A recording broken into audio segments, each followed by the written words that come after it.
want me to start this? No, I'll start this. So, as promised, here is a full Harry the Tow Truck video. I've got my buddy Chad with me. We're gonna be walking around Harry the Tow Truck, looking at some stuff, scratching our head wondering why Harry, who built this truck, did what he did.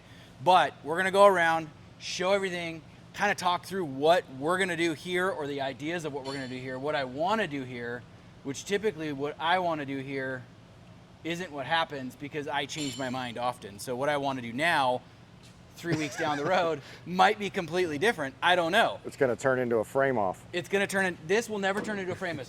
Frame off. You don't wanna know why? Come on, let's take a look at why this will never turn into a frame off. This, we cannot duplicate this, cameraman Jake. Zoom in on this beautiful artwork right there. It's absolutely beautiful. Now, Jake, you can feel free to speak up here because I just saw that you posted on your Instagram that this is your favorite Roadkill episode on Harry. So the guys behind the camera or the guys that are looking at this right now on YouTube can hear you. So speak up. What was your favorite thing about it? You guys can't see Jake the cameraman, but trust me, he's there. I've always liked the old Ford trucks. I've grown up around them. So when Roadkill did this one, I was like, oh man, that's like the best truck they could ever do. It was the best, and you were like 4 when this came out. Yeah. That's a crew cab. It's the best version of any Ford truck. That's right. I fell in love with that episode. Well, I'm glad you fell in love with that, and I'm glad you're here, and I'm glad this was your favorite truck on Roadkill, and I'm glad it's here now and you get to work on it. So. Jake's going to be doing all the work on it now because he volunteered for it, and it's pro bono, right? You're going to be doing it for free? Oh, yeah. Perfect. I love it. Well, at least we're not doing any metal work, so that won't affect anything. No, he's going to be doing the metal work. So, but let's start there. Let's start with the metal work. So, I found Harry on Craigslist of all places, right? I didn't know who he was. I didn't know that it was on Roadkill, nothing. It wasn't until I think the second time the guy listed it on Roadkill, and then someone sent me the listing through Instagram or whatnot and said, dude, you got to have this truck for marketing in your business. I said, okay, cool. And I looked at the Roadkill episode. I'm like, yes, you are absolutely correct. Got to have that truck. Didn't know necessarily how rough it was, but I didn't necessarily care either because this is great marketing for a company that just does crew cabs, right? So I took the 16-hour drive down to LA, purchased this thing, and I've got a couple videos that will embed in the video here that are showing like the first time I saw Harry. Came around the corner, saw it, instantly fell in love for sure. But Harry's not without blemish. Harry was a truck that I believe lived its life in Drake, Colorado. And there is rust all around Harry. So let's come take a look at this and look at some of the stuff. And Chad here is gonna let us know exactly how much work this is gonna take. So cameraman Jake, come get the door jamb here and all inside the pillar right here. Wow, I didn't know it was this bad. I can just lift the door up and see the whole thing moving. Yeah. And if you get in here, there's just really not a lot left in the floors. So if you did see the Roadkill episode, you'll see how they came out during a snowstorm and snow was actually in the vehicle. I think a lot of it had to do with these corners, and the other corner on the driver's side is absolutely demolished, way worse. So I'm thinking that this is gonna need, like kind of like what we're doing to the customer truck right now out back, where we're gonna have to harvest from a single cab, everything from the bottom of the firewall pinch well down to get all this cleaned up and ready to go. Because the one thing I don't want to do here is get rid of the exterior patina. I'd like to actually try and buff this up and save as much as we can on the exterior. What were you gonna say, Chad? I was thinking if hopefully the back floor wasn't bad, but that's not the case either. Well, your hopes and dreams are not coming true today, Chad. I'll tell you that much for free. I think the floorboard where the seat is probably okay, but you know, everything from the doors, everything. It's a Colorado truck, man. This guy used it the way it was supposed to be used back then. And in fact, I put a couple teaser pictures on Instagram or maybe on the YouTubes, I'm not sure, of Harry the tow truck, and I got some emails from people saying how this truck rescued them. So, oh wow, if you guys, if someone out there has stories of Harry, please post them in the comment section on this video. I'd love to hear them. Also, if you do have videos or pictures of Harry back in the day doing its work, email me. Go to my website, or it's just jason@classiccrewcabs.com.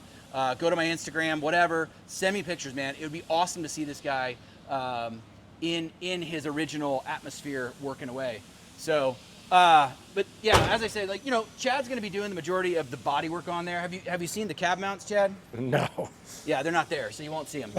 They're completely demolished. Oh, wow.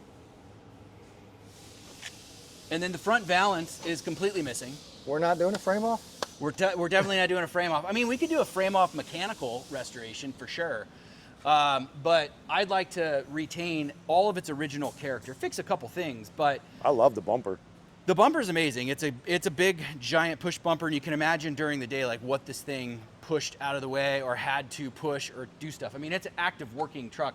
My buddy Tony and I got the winch and everything working, or figured out how it worked. It did work in the episode, and he figured out how it worked. It'll kill you if you don't watch yourself, though, because it's PTO driven. So if you just let it go and you're not aware of what's going on, it'll kill you, for sure. Well, let's pop the hood, and we can go over some of the mastermind mechanic behind the 460 that was scabbed in here. Well, you have to see the makeshift rust repair on the inner fenders first. Well, that's top quality, man. I mean, that's how most shops do it. Right? That's how you keep the hood from blowing off. That is. Well, if you take a look at the other side too, Cameraman Jake, he's got some good stuff there. I don't know what that steel's derived from, but man, it's solid.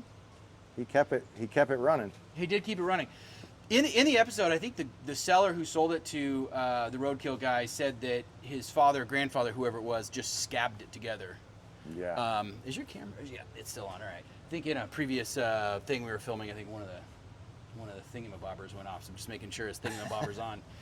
But anyways, yeah, I think they said he just scabbed it together, and I didn't really realize how scabbed together it was, or how just thrown together it was. But literally, this thing is just thrown together with a bunch of spare parts. The F350 crew cabs were never four-wheel drive, so this is a converted four-wheel drive, and he took a 3/4 ton drum brake front end, threw it underneath this thing, nice. And then if you look underneath, just kind of really booger welded together all of the perches and whatnot. It's not, I'd say, the best fabrication job, but it did the job for him. It kept him employed. He kept him employed, and it got people out of ditches. But it's got a 460 from a van, and then Chad was pointing out this carburetor plate here. I think the guys... The aluminum spacer? Yeah, the aluminum spacer. No clue what that's for. If anybody out there on the interwebs knows what they were trying to think there, please chime in. But I don't know. What do you think? Trying to dissipate heat? That's what I think. I don't think of any other reason that anybody would do that. Because if you imagine, this guy was probably sitting there idling for a while. All the time. All the time, waiting for or pulling people out of ditches or whatnot. In the wintertime in Colorado, he's not going to shut his truck off, right? Probably running the heater inside to keep warm. So he was probably trying to dissipate heat. Even in the wintertime, as these motors sit, they just build heat. So maybe he was trying to keep it from going into vapor lock or something. I don't know. Yeah, trying to keep the fuel from getting too hot too. Yep. But yeah, this thing, I believe the 460 is out of a van. Unknown mileage for sure, but it runs. How many miles are on Harry? No idea. No idea. The odometer's probably rolled over a handful of times. I mean, let's go see. But, anybody's guess. I just wanted to point out there's more rust. just in case we didn't get that. Well, this cab mount's good though. There's Half of it? 696 miles showing on the odometer, so safe to say it's rolled over a bit. If you want to get a picture of this part of Harry, I think this is where the majority of the snow was coming in. I'm not sure.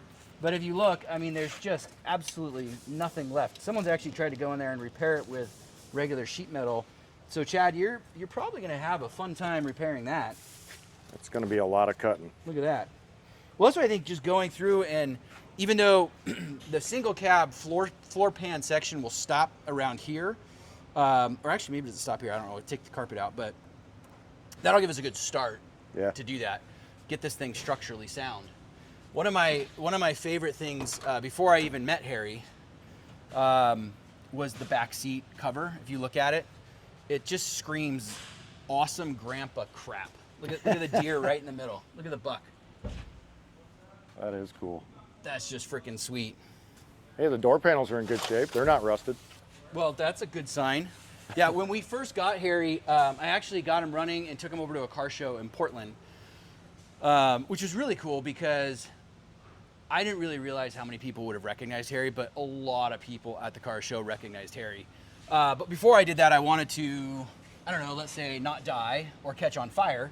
So I removed a handful of switches. Now I kept it all with him because I don't know, it's just kind of cool. But I had to go through and rewire all the switches in this thing. So none of the stuff up top, all the sirens and whatnot, they don't work right now.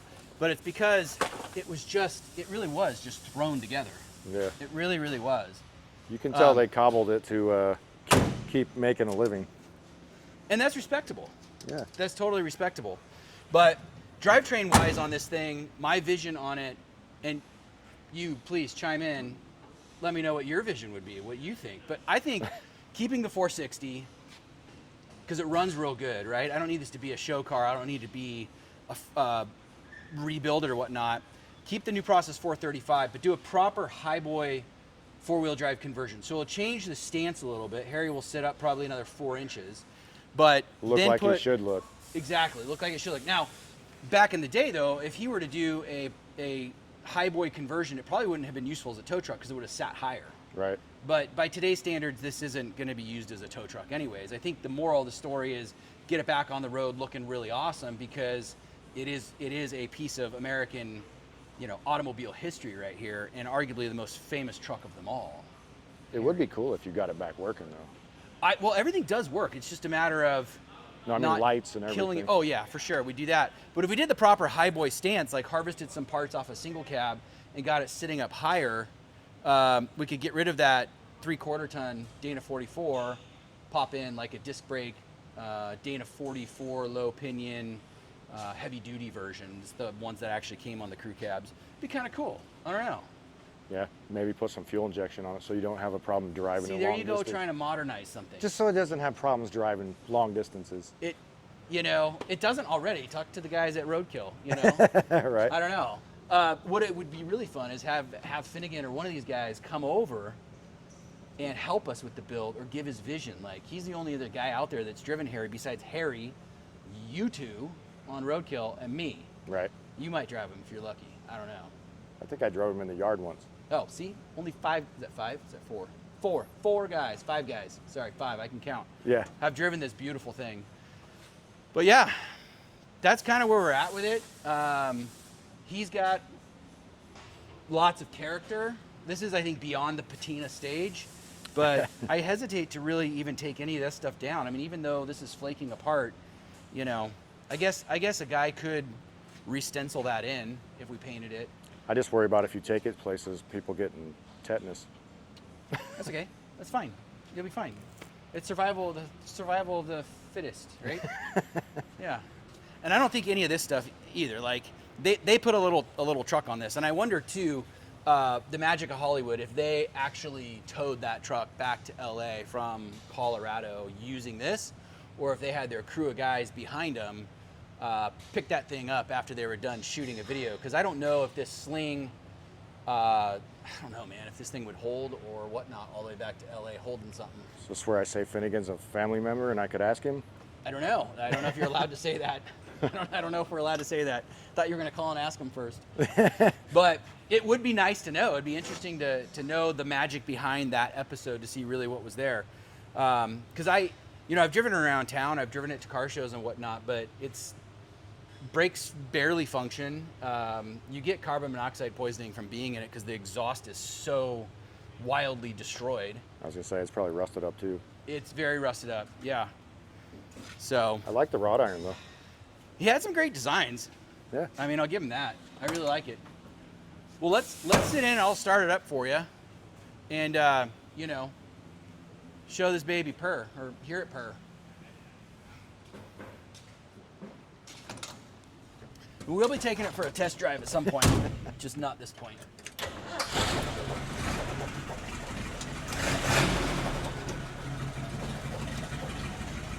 Does not sound like a 460. That does not sound like a 460. What's it sound like? I don't know. I mean, it starts right up, even with that junky old Edelbrock on there. The Edelbrock or a Carter? Oh, either way, I don't know. But it's a Carter, that's why.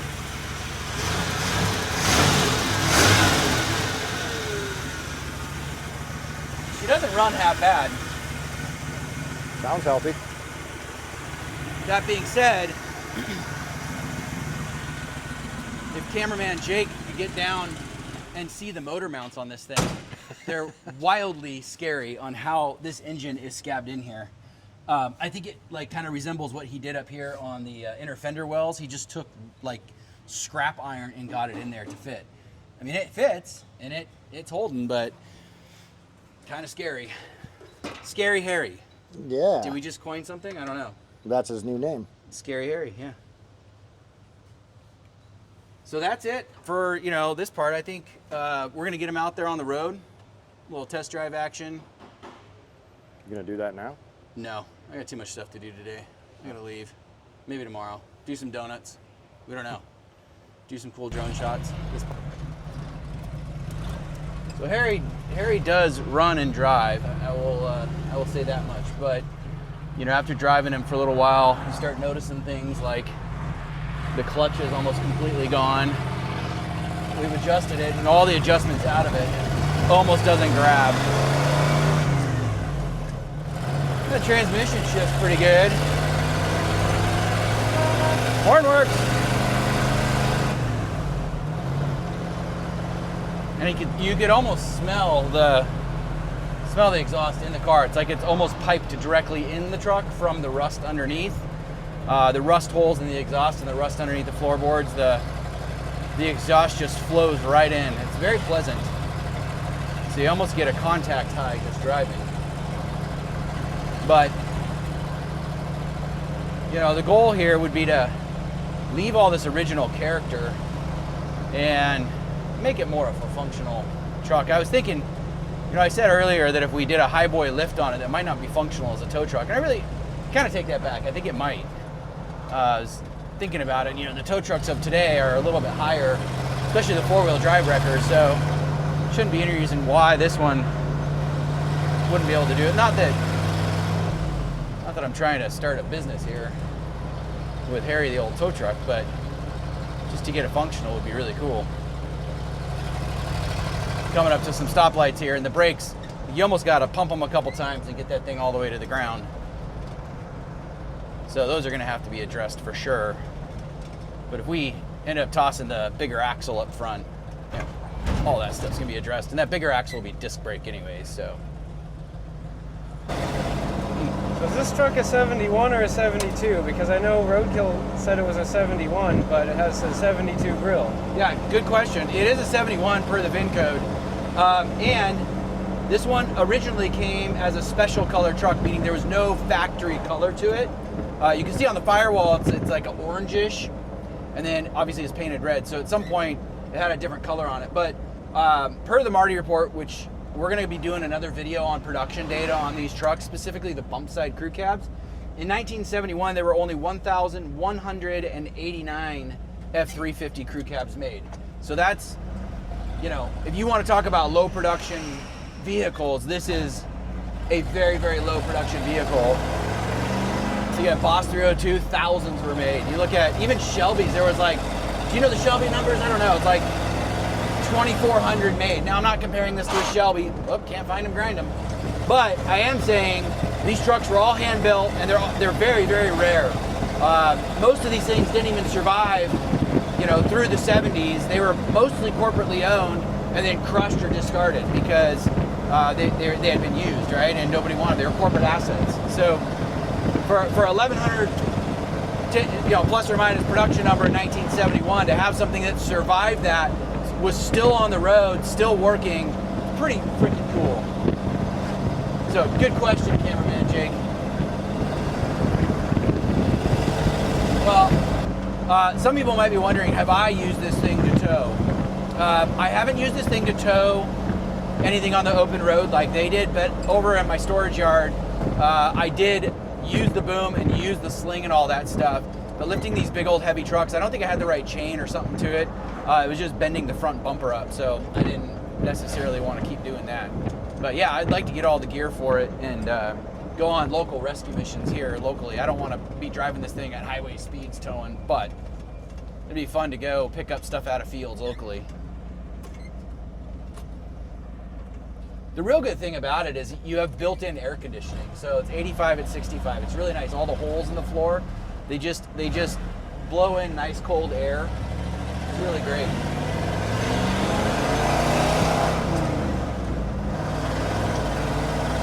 You can kill it if you want. Or keep filming, I don't care. Shots out there, you go.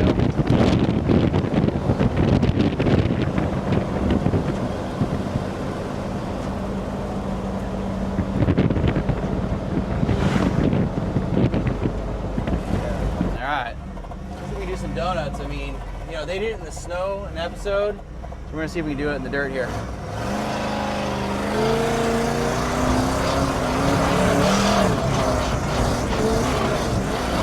Woo! She gets up and goes, or he gets up and goes. There you go. Stirred up some dust, probably pissed off some neighbors. Look at the dust cloud way back there, man. I like it. What do you think, cameraman Jake? Oh, that was awesome. Yeah. We won't be too rough on her because, or him, I keep calling her because, you know, we don't want to break him. Well, that was some juvenile entertainment right there. It's always fun. I don't know what it is to get the motor going, the wheels turning, and kick up some dust. And again, I don't know if I'm overheating or not because my gauges don't necessarily work. So that's probably one thing we'll have to fix. Hey guys, we're gonna get Harry back to the shop now, but if you like what we're doing and you want to see more of Harry, subscribe to our YouTube channel and keep your eye out for more videos. Take it easy. See you on the next one.